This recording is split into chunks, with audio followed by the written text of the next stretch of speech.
proses pembuatan keyakinan kelas ini kelas. Sadarilah masa berganti, tantangan kan kita hadapi, bergandeng tangan untuk negeri, era kita menanti berseri.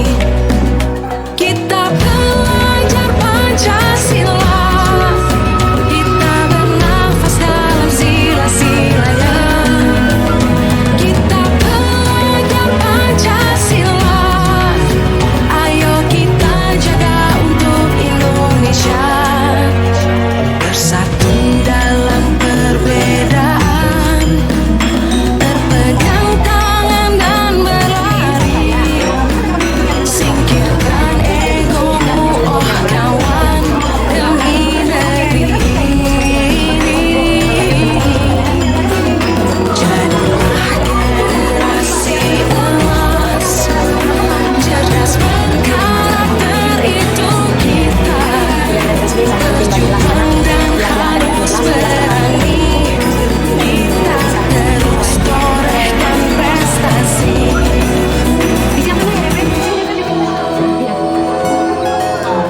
Di pertama halaman kita, dia akan menulis bahwa wanita tidak akan mengikuti peda kita, tidak mencuri. Setuju?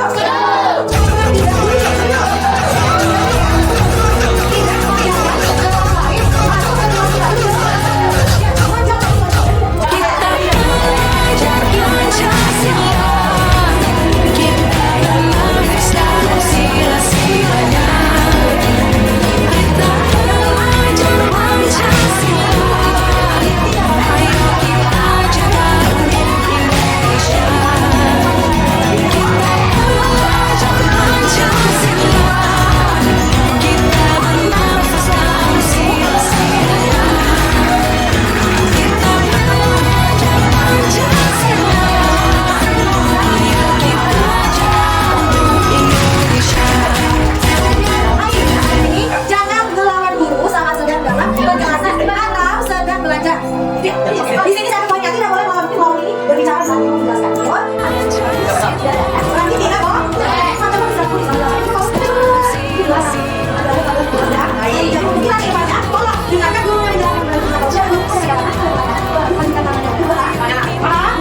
guru yang jangan menghina fisik seseorang. Jadi mohon ini pada saat ini tidak ada yang menghina. Semua kita beda. Ada yang bisa saja. Tapi tidak sama. Ya sama-sama sih Pak. Bisa dimengerti. Selanjutnya dari yang terjualan kali ini aku tidak setuju. Lanjut ada si Maya.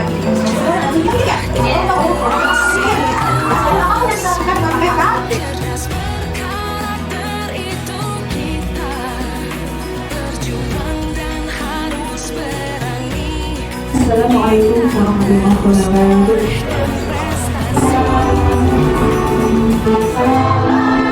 Bapak menyampaikan apresiasi yang sebesar-besarnya kepada JGP Angkatan ke-9, yaitu rekan kita.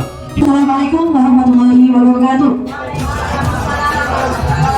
Selamat pagi, selamat siang hari kita semuanya. Sebelum kita langsung ke materinya, kita sampaikan dulu latar belakang. Pada selanjutnya ada yang namanya, apakah Bapak Ibu Guru setuju bila lagi harus jalan jalan atas suasana? Yang pertama, yang ketiga, guru harus mampu memberikan solusi untuk setiap individu apa?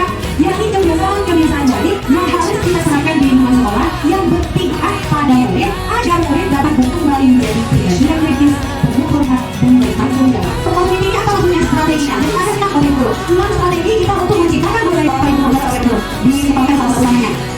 Coba Bapak Ibu bayangkan bahwa di dalam tangan kita yang pertama ini kita menyimpan di dalam teori Bapak ini ada yang namanya penelitian paradigma. Penelitian paradigma itu maksudnya apa? Kita sudah masuk di sini berdasarkan dari teori Dr. William Glasser. Yang pertama di sini ada namanya ilusi guru mengontrol murid. Benar atau tidak Bapak Ibu Guru? Selama ini kita beranggapan kitalah sebagai pengontrol murid. Apakah benar adanya? Selanjutnya Bapak Ibu Guru, adanya di sini katanya bagaimana sih seseorang bisa berubah dari paradigma kebutuhan kita sama kita ubah ke teori global realitas adalah kebutuhan kita berbeda. Kita semua berbeda-beda Bapak Ibu Guru, tidak ada hal. Kita langsung ke bagian disiplin politik. Disiplin positif itu apa sih Bapak Ibu Guru? Yaitu suatu cara penerapan disiplin tanpa kekerasan dan ancaman yang dalam prakteknya melibatkan komunikasi. Keringannya, ternyata Bapak Ibu Guru, nilai-nilai itu ada di dalam profil pelajar Pancasila yang selama ini sering sekali penyanyikan. Ini hanya bernyanyi, tidak sebenarnya nilai ini yang harus kita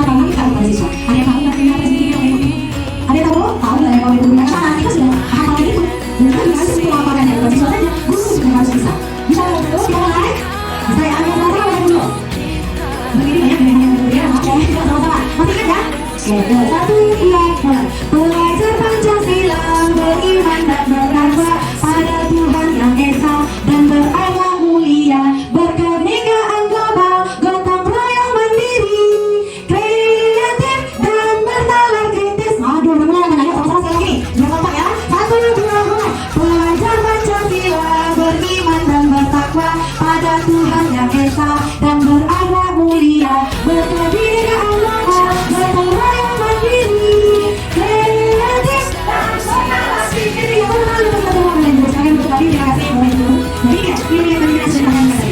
Selanjutnya, di dalam ini ada namanya motivasi perilaku manusia.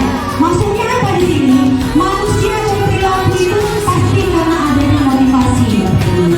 Ada 3 poin di sini motivasi perilaku manusia. Setiap berperilaku seorang manusia pasti karena adanya motivasi. Dan kenapa saya kasih resolusi? Hukuman itu apa kata guru? Iya, hukuman itu adalah sesuatu yang menyakitkan. Pernah nggak terbayang itu? Kita memberikan hukuman kepada anak kita. Contoh misalnya, lari lapangan 100 kali. Itu apa? Hukuman kan? Hukuman itu menyakitkan bagi anak kita tidak? Menyakitkan. Ini dia hukuman. Hukuman itu apa? Hukuman itu tidak berencana bagi hukuman. Itu bersifat satu arah. Bisa berupa hukuman fisik, disiplin, atau kata-kata kasar. Itu hukuman. Ya, seringkali kita mengucapkan kata-kata kasar. Banyak sekali kejadian-kejadian yang membuat kita marah, sehingga kita memberikan hukuman kepada anak kita. Itu tidak berencana. Konsekuensi bersifat berencana sudah disepakati bentuk konsekuensi dibuat oleh pihak guru dan sekolah. Apa sih resolusi itu? Yaitu proses menciptakan kondisi bagi murid untuk memperbaiki kesalahan mereka, sehingga mereka bisa kembali pada kelompok mereka dengan karakter yang lebih kuat. Dari segi kertas yang sudah dibagikan, ada yang namanya 1, 2, 3 poin. Ada 6 poin di sini. Silakan tentukan dari 6 poin ini apakah ini konsekuensi, apakah ini hukuman. Silakan bagi buku. Satu, mencatat 100 kali di dalam buku kalimat saya tidak akan termakan lagi. Karena apakah itu hukuman atau konsekuensi? Tentukan dulu. Mudah. Yang kedua, lari mengelilingi lapangan basket 2 kali karena terlambat hadir di sekolah. Hukuman atau konsekuensi? Iya. Ayo, sudah. Mantap kalau lebih baik. Yang ketiga, membersihkan coretan yang dibuatnya di meja tulis. Hukuman atau konsekuensi? Cukup boleh mereka. Silakan saja ya. Dulu kalau sana ini maksudnya apa? Kita berikan pelatihan kepada siswa kita. Itu sebenarnya ada hukuman yang penting. Yang pertama, harus cara dengan caranya. Kenapa dia masuk ke siswa berdasarkan guru yang ada di kelas bersama siswa dan di pengalaman. Jadi ada proses pemberian keyakinan sekolah sampai sekolah. Ya, saya bacakan yang ya. Yang pertama itu mempersilakan warga sekolah ke siswa untuk menggunakan ide tentang pelajaran yang akan disepakati. Yang kedua, mencatat semua masukannya oleh guru. Dibagikan di kertas positifnya, kartu yang terbawa dari guru. Dibagikan sama kita di sama mereka. Ditulis ketika masukan yang ditambahkan di atas satu yang diberikan dari guru. Dan selanjutnya ganti kalimat negatifnya menjadi positif. Apa yang kamu buat? Apa ya? Jangan buang sampah. Maksudnya, itu negatif dulu. Kan jangan buang sampah. Ganti kalimat positif. Contohnya, bukan kalau seorang memberikan semua orang yang berbeda, buanglah sampah pada tempatnya. Yang kedua, selanjutnya tinjau kembali curahkan pendapat yang dan kesulitan kelas. Kita dapat tulisnya. Yang pos orang jangan dicek. Posisi tulisnya baca keyakinan kelas. Tinjau kembali. Dan ubah posisi ini menjadi apa yang kami keyakinan kelas sekali.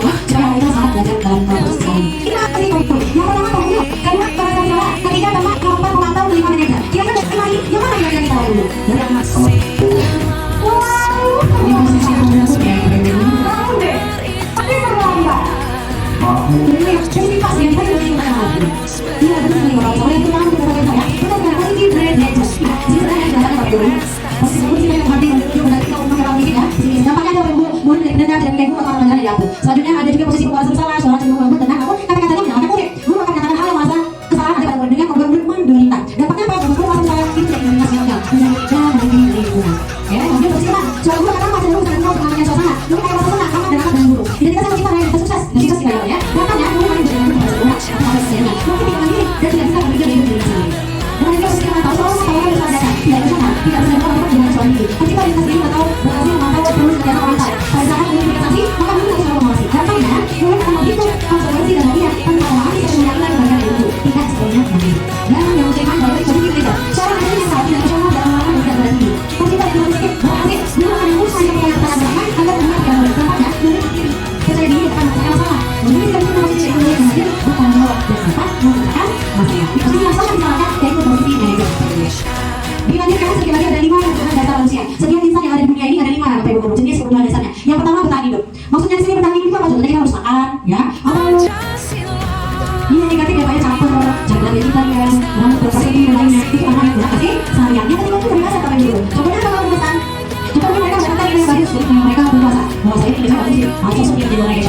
berpapasan. Ya, itu kebebasan. Selanjutnya, ada yang namanya kesenangan. Kesenangan itu namanya apa? Kita perlu belajar apa? Untuk menjadi senang dan kita. Jadi belajarnya bagaimana tidak boleh membosankan. Apalagi kalau orang yang mabuk. Kalau orang yang mabuk, karena ibu kamu sama mabuk. Iya betul, kan si saya orang yang mabuk anak ibu lain. Lanjut yang ketiga, aku hebat kan? Bisa bikin ibu guru bicara. Jadi apa yang baru? Masalah itu sekali mau kita mengatakan dari ya. Itu masalah kan masalah itu masalah menjadi. Masalah dia kan? Yang lepas, kamu bosan dengan pemain kamu di kelas. Apa yang baru? Bosan ya? Nggak terus jelas. Berarti yang mana? Kamu sama kan dia bosan lah. Belajar kelas itu dia emang dia pas bosan aja. Makanya dia pulang dari bosan. Apa yang kedua? Mari kita lanjutkan. Ayo. Oke, di sini tadi yang sangat asing katanya, yang jarang didengar ada yang namanya poin kentang, masuk poin kentang ya. Selagi 3 retribusi. Inilah proses pembelajaran kami yang sangat dalam Bapak Ibu Guru. Di dalam CGP ini harus kami bahas dan harus kami mencari anak yang bisa.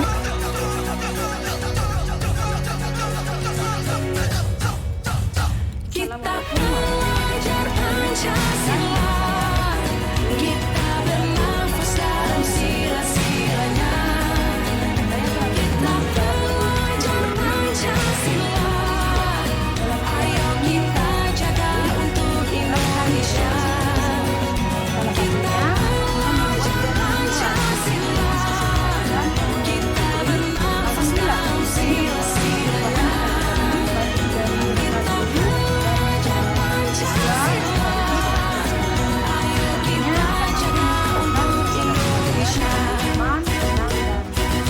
Terima kasih.